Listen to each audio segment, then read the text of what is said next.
February, of course, has a ton of romantic comedies, and all the streamers want a piece. Prime Video has one called Somebody I Used to Know. Let's talk about it.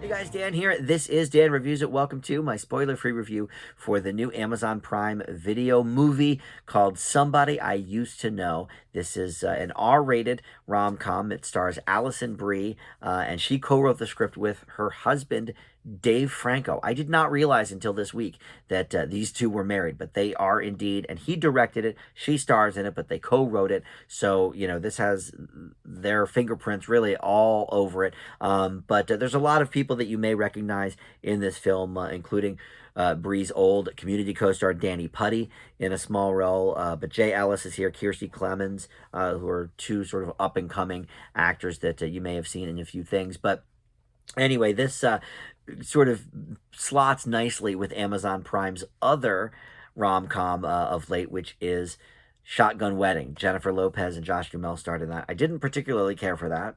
Gave that a D+.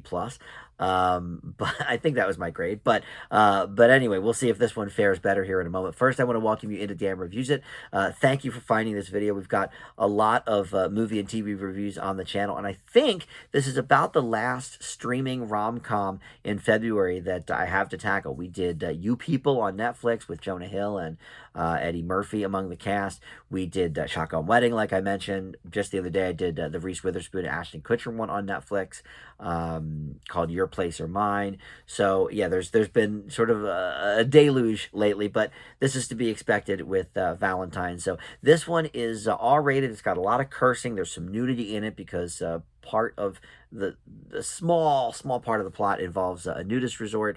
So there's some nudity in here, including that of our star Alison Brie.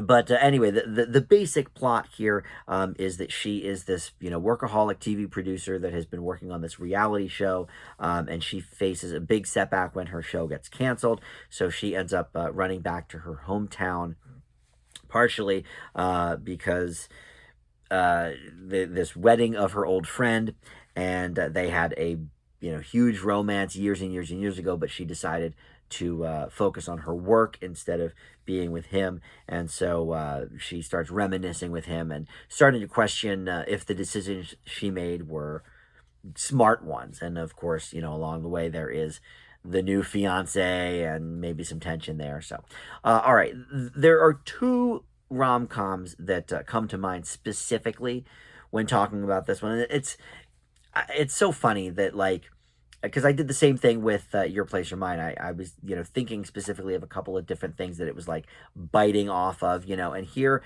same thing. But this one actually name checks one of the movies in question, which is My Best Friend's Wedding. At one point, the Kiersey Clemons character actually says to Alison Brie's character, hey, you're not going to My Best Friend's Wedding me, are you? And so it's hard not to make the comparison when they're, sort of so forthright in pointing it out. But the other movie it makes me think of, and this was not mentioned in the movie, is a great movie that I don't think people talk about a lot, but Charlize Theron starred in it. It's called Young Adult. And she was, instead of a TV producer, she was a young adult book writer.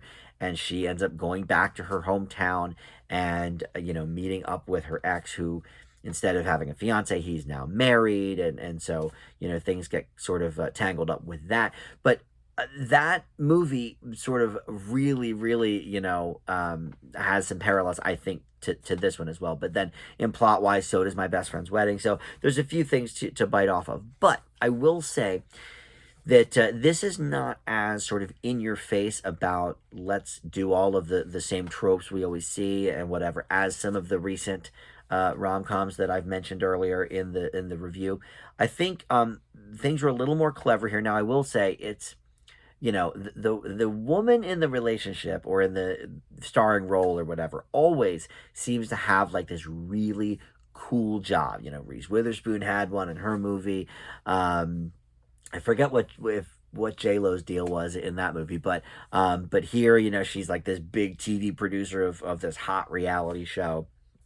And it's all right, we got it, and that goes back, decades. Obviously, we've had that a lot because you do, as the audience, want to, I guess, sort of envy these people, and you want to be in their shoes. You want to place yourself in these shoes. So they have to have some sort of cool, hip job.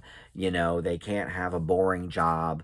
They can't be a pencil pusher at an accountant firm or something like that. They have to, really give us something that we would want to emulate, right, for ourselves. So I can't fault them for that. And really, I think there's great chemistry here from all the characters. I think the biggest breakout performer or whatever, if you want to say that, is Kiersey Clemons. She's great in this role, and I recognize the name and I recognize the face. I didn't look her up though. What have I seen her in? Let's see. I'm sure it's a few different things. Well, she was in that horrible Flatliners remake. Okay, well that's not great, but she was like one of the main stars of that. All right. Oh, she was in Antebellum, another movie I did not really care for. She did a voice in Lady and the Tramp. Oh, okay. Well, here's a good one.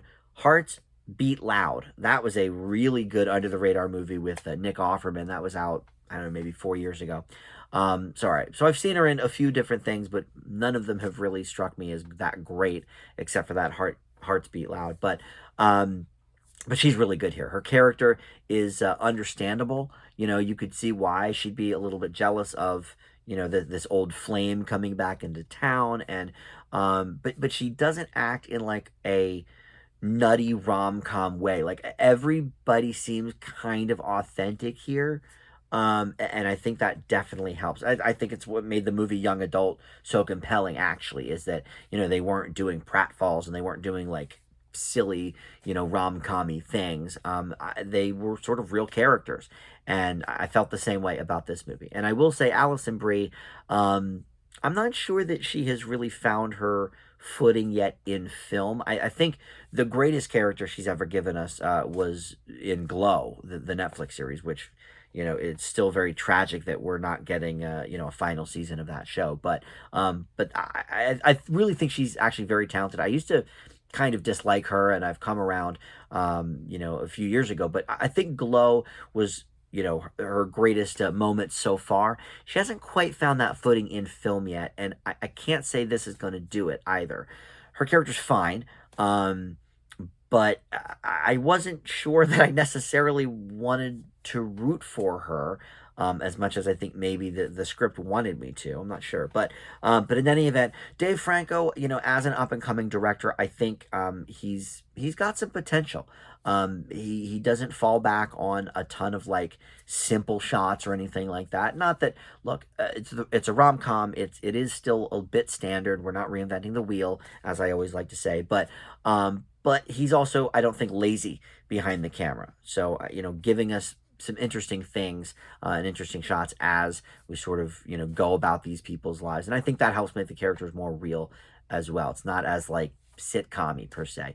And I do think this is funny. This actually does have some comedic moments, which is something that a lot of rom-coms forget. There's a lot of rom, not so much with the com, or the com is like very sort of generic, like by the number stuff. This gave us, I think, a few interesting laughs that maybe I wasn't expecting. So look, overall, this is probably the best one of all the recent streaming rom-coms. I'm going to leave Somebody I Used to Know with a B. All right, thanks for watching, and we'll see you next time on Dan Reviews It. Bye.